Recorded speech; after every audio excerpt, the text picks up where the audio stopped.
welcome everyone. Happy holidays, good morning, evening and afternoon. Today we are looking at yet another one of our Mythic Plus keys for today. And as mentioned last time, we're going to be looking at another one of the difficult ones. This time is Azure Vault, currently the hardest key of the week and the hardest key of the season. So we are starting with this key even more so for this key we had for today, which is actually cursed. We actually had the entire dungeon coming down on us with stealth assassins planned specifically to defeat us by essentially killing us through the floor. That's how much they didn't want us to complete this key. And despite this thing right here, thank you Blizzard, we actually managed to clear it quite handily. So let's go and take a look at what happens in the key.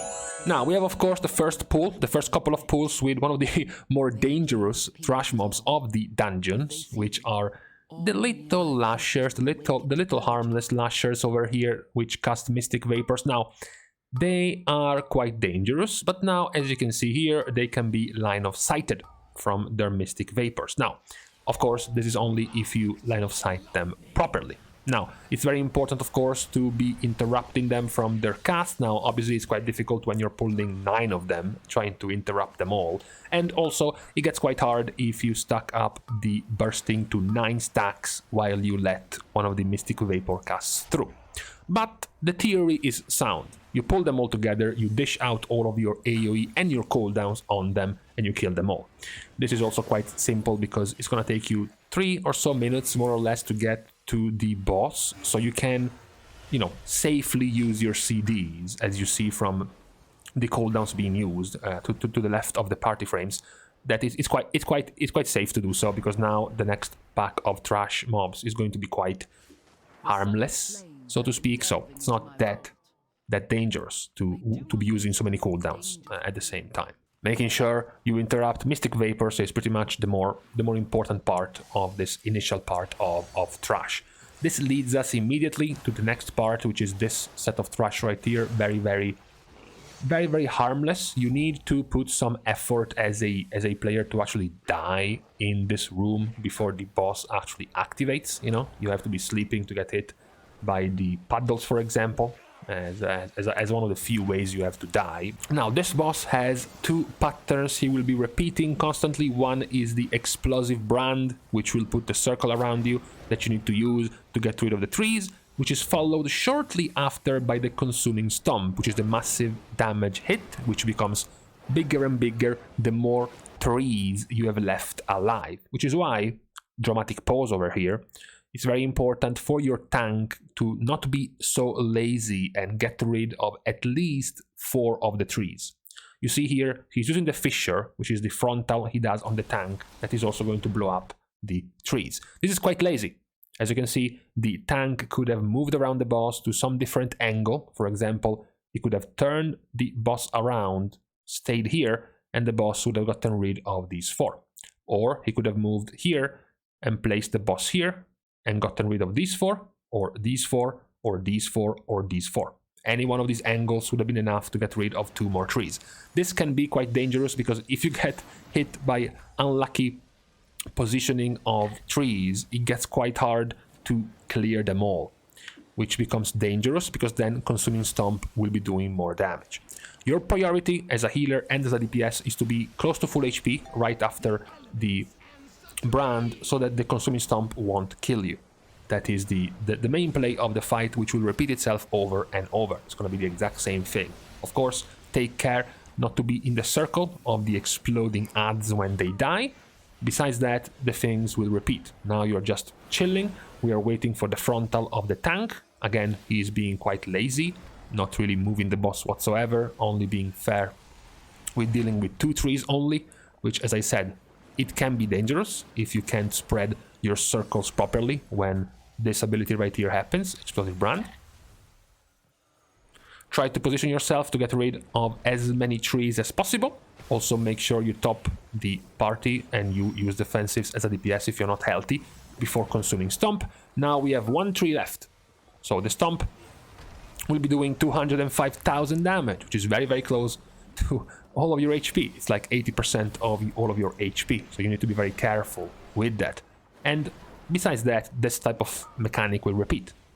He's gonna blast the tank. Shortly after blasting the tank, he's going to be doing the frontal. After the frontal, he's gonna be doing explosive brand. After the brand, you have to top yourself up before consuming stomp, and also hope that you have taken down as many trees as possible. Usually, if there is 2 trees left after the consuming stomp, you are going to die.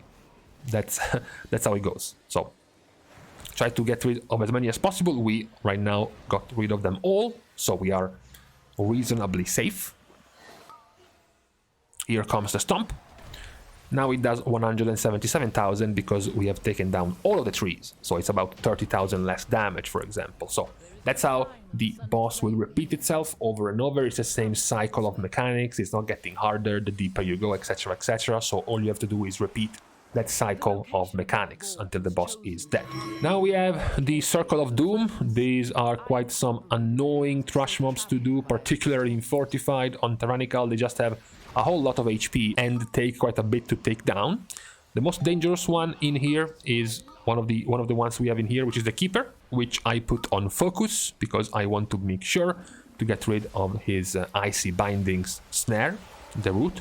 As you can see, there is a whole ton of shit being casted on the ground by the Curator, all of the circles that pop off the ground. So if you get binded on the ground while these things come, the Thundering things come, the Curator AoE comes, it's very likely that you can get one shot. So keep an eye out for the Runekeeper to stop him from casting the bindings to root you on the ground. That's very important. That's the most dangerous one that you can find in here. In terms of trash mobs, the other more dangerous one you can find in here, we are about to meet. I have seen many deaths from this, not just from tanks, but from DPSers as well. It's the Rocky Boy over there, the Fury. So, the danger of that Fury, as the warrior scaredly waits for the patrol to leave, the danger is the piercing shards. So, it's a frontal, okay? It's a frontal of a whole bunch of shards which hit you. The closer you are, if you get hit by all of the shards at once, can hit you for quite a lot. Now, here it comes, and then it gets interrupted. That's all you have to do. Despite the fact that the Piercing Shards is a cast which is uninterruptible, and despite the fact that the mob itself looks kinda big, you know, you wouldn't expect that big of a mob to be normally crowd controllable with things like knockups and knockbacks, for example. But you can. There's the thing, there's the trick to that trash mob. You can stun him, for example. You can knock him up, for example. Anything you can use to stop him. As you can see there, he has been just stunned by Rake from stealth from the druid. Anything you can do to stop him from casting piercing shards is going to be quite the help for your tank, especially in fortified weeks. So that's something you need to keep an eye out on. Now we have both of the dangerous mobs in one pool. You have the Keeper for the interrupt of the bindings and the Fury to be stopped from casting piercing shards. So those are the two main things. The big guy is a joke, right? He just does a circle that you have to move out of. The Thrasher, not too many other things to keep an eye out on for. So that's basically all you have to look for in this trash pack. You have the interrupt of the bindings on one and trying to stop the piercing shards on the other. That's more or less all there is. This is where we get our surprise. Something somewhere happens and someone pulls these, I believe. Some ability might have clipped the floor or maybe hit one of the whelplings, and the whelplings woke up this pack and they just moved over the floor and just wiped us. So that's unfortunate. The next ring you do, the below ring, it's somewhat easier because it has even less of the Furies casting piercing shards. It only has the big arcane guys casting frontals, so it's much easier to handle. This room is perhaps a bit meaner on the tank. It has a few more tank busters and heavy hitting tank mobs, but in terms of melee and even range DPS and even healer damage, accidental random spikes of damage to the rest of the group, there is very, very little. As long as you're dodging the circles on the ground and you keep an eye out for the Keeper and his icy runic binding thing is to lock you on the floor, most of the stuff is much more manageable here for the rest of the party, besides the tank. Now here is where we are wasting even more time, because one player gets hit by the aforementioned pulls on the ground, and then we have to res him, but there is a patrol coming, so we have to wait for the patrol to pass before we can resurrect, but the tank is going to pull on anyways, so we're getting slowed down. It gets a little bit tense in here when it comes to the times we are wasting, but you know, we know very well that the making or breaking of the key is likely going to be done by whether or not we kill the bosses, even if we are wasting, so to speak, a couple of minutes in the doing trash. It's not too bad, that's not too big of a deal. Then we have the group breaker boss, Azureblade, which has been freshly nerfed in last week's hotfix. However, as a message to be clear for everyone, I still put it right there, what you have to do on this boss to make it much more manageable. So, the first mechanic is a joke, the orb. You really have to try hard to get hit by that. One thing that can kill you way more easily is the frontal, the arcane cleave. I have seen many a melee DPS getting one-shot by this because they are sleepy and they stay in front of him and get clipped by this frontal. This is where the dangerous part comes. Now, as you can see, in the bottom left of the screen, my message is not being heard by the group. There is a Demon Hunter and a Feral Druid to the left, dealing with one ad, and then the rest of the gang is in the center. This is tragically bad for a healer. Maybe not all healers will require this, maybe not all types of healers will want you to all be stacked, but at the very least with certain healers, like for example Preservation Evoker, it's much more manageable if you stay all together. It makes it easier to heal with AoE healing abilities. So what you're doing here is bad. It makes it just harder to reach them, basically.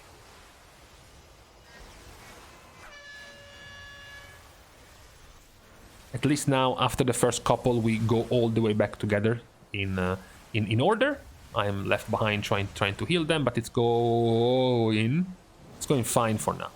What matters here, once again, is for the DPS to be aware of their defensives. Literally nothing is happening in this phase. There is literally no damage to the group in here, unless they let one of the ads cast go through. Besides that, no damage is coming out. So you can rest, you can let your cooldowns rest in this phase and wait for the intermission. That's the most important part of this fight.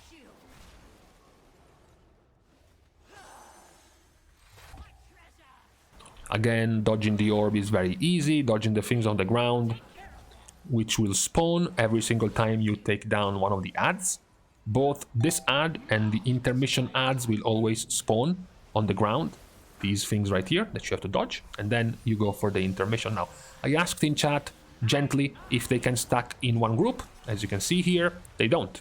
They want to make things even harder. Now we are split into 3 groups, of course. Why not? Why not make things even harder? You can see right here exactly what the problem was. I just casted a giga large Spirit Bloom to try to heal the entire party, and the giga large Spirit Bloom went and missed the rogue, which is now out of range on his own. So as I start to channel this and stop and go again, the rogue is about to die. I finish my cast and the rogue doesn't get hit, and now he is like 2 ticks away from dying. That is the problem of going on your own, trying to deal with these ads rather than sticking together in the same group. It's very, very dangerous. He forces me to use one of my big cooldowns, which fine, it's not too bad because we can kill the boss now anyways, but still, it's not something you want to do. The higher you go in key and the more dangerous this becomes, you need to start maximizing things like these. You can't just, as a DPS, go off on your own to do your own thing and disregard the best way to basically to heal the party, to keep everyone alive and healthy. That's not what he was doing there, the rogue.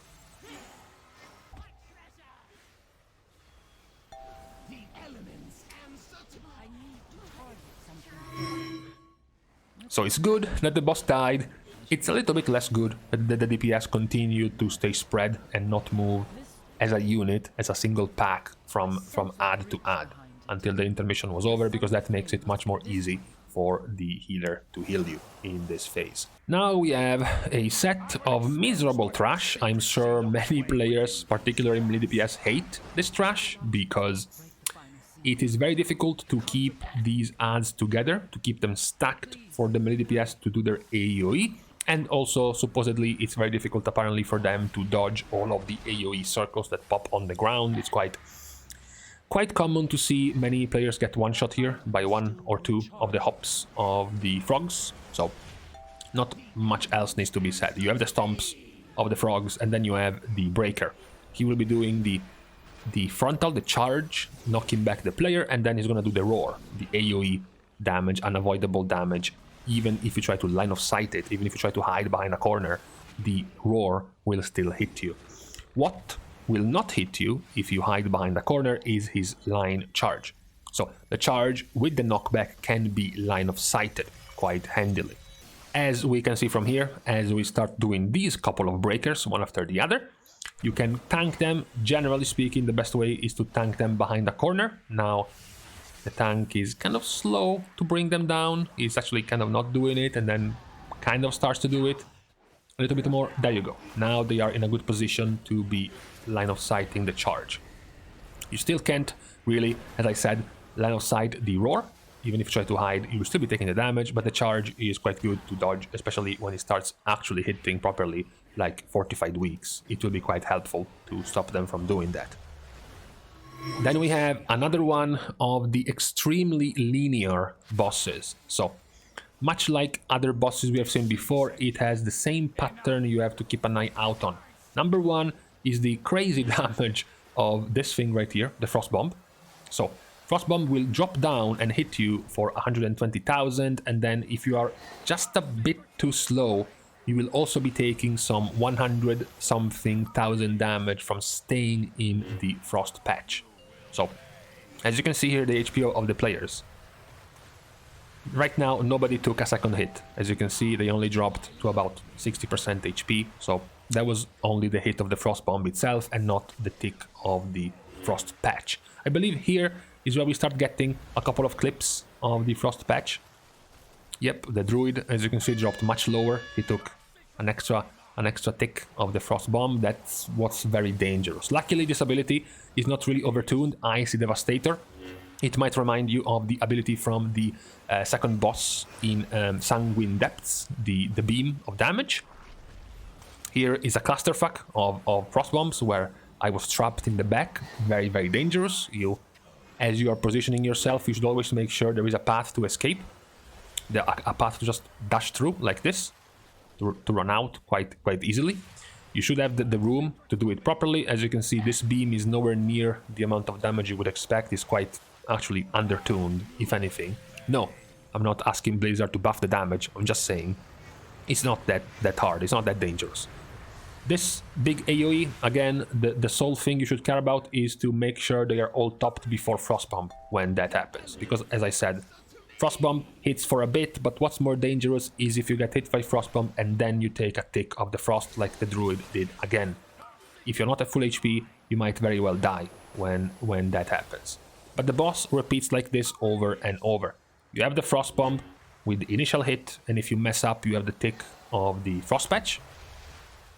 Like I did right now.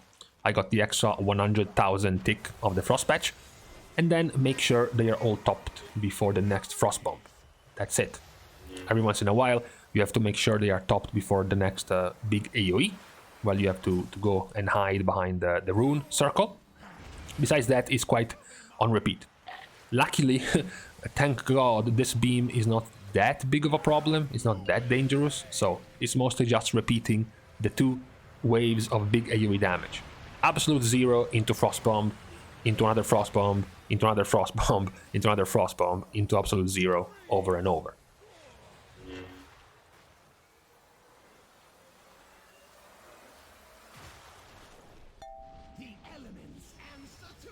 There should be enough of a window for you to have the time to heal the players back up to full when you're doing this boss. As I said, the biggest problems that you can have in this boss, the biggest wipeable problems are these things right here.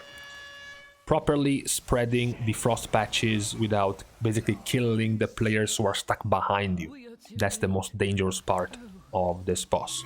Then we have the last boss. So, despite having a stealth wipe on the first platform with some ninja mobs popping out of the ground and wiping us, and then a couple of other deaths doing trash, ironically enough, the bosses were not the problem in this tyrannical key, but the trash was. We have the last boss, Umbrelskul.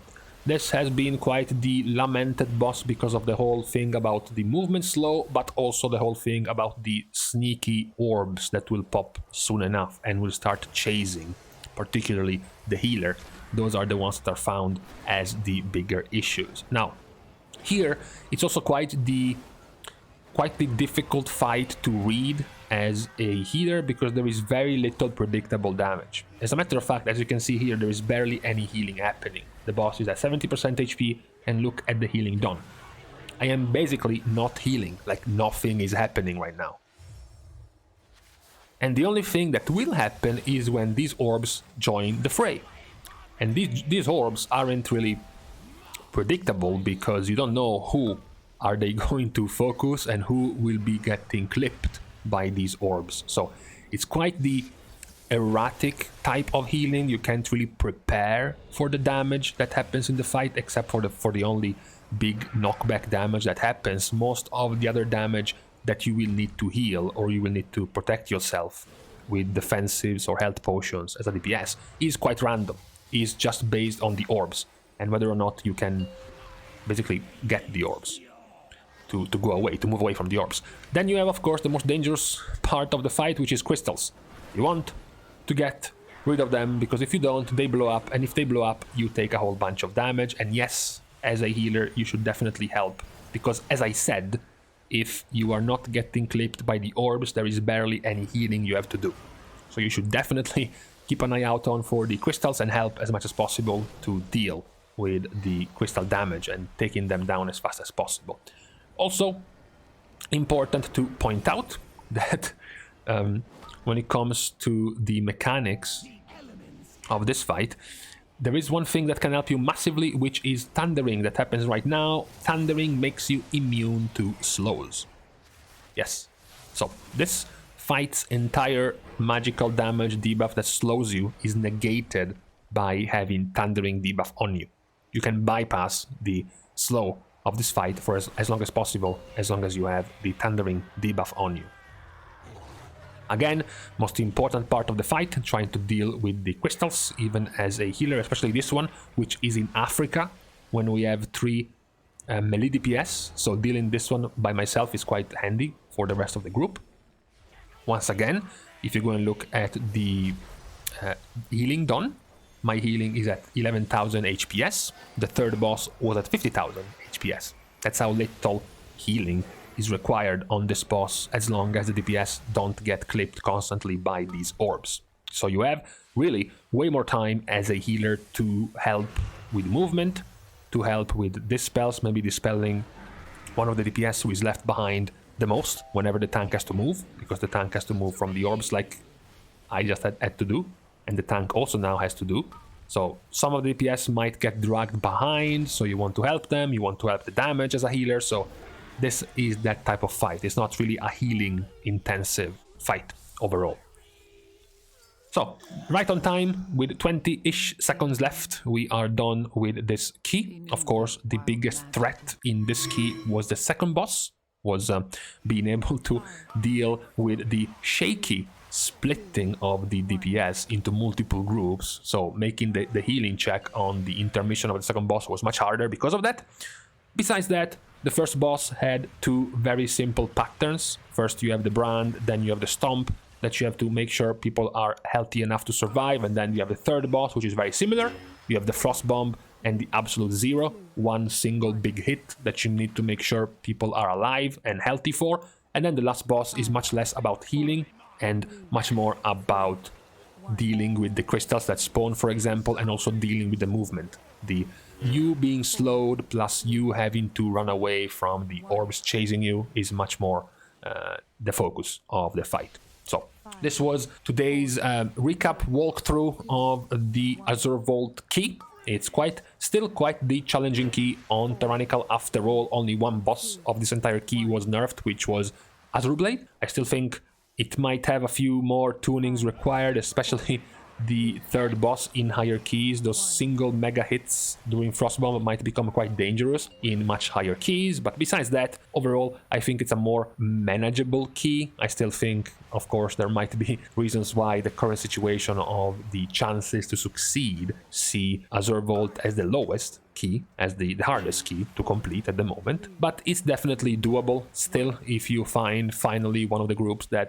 kind of does the mechanics and doesn't just fail every other mechanic that they have to deal with. So all in all, this was the recap for the Azure Vault. I believe the next one might be Algetar Academy for the tree boss, maybe even Ruby Life Pools, but for today this was the recap of the Azure Vaults. So I hope you have learned something new, you have checked some things you didn't pay attention to before in this dungeon to help you a little bit more completing this key. For today, however, this was all that was needed to be broadcasted to the people. So thanks, of course, as usual. We are starting by thanking my Patreon supporters for contributing and supporting myself and this channel. You can, of course, support in other ways, not including the expenditure of cash, like liking and commenting down below on this video, as well as subscribing to the channel itself. You can still help in other ways. Following me on Twitter could help a long way. You could also use it to be notified whenever, for example, I go live on my stream. And then, of course, I am also streaming on Twitch.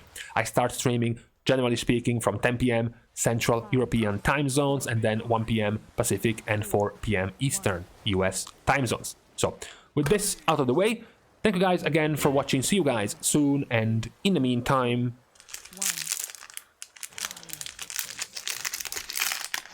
what you are hearing me eat right now is very sweet, starts with T and ends with E.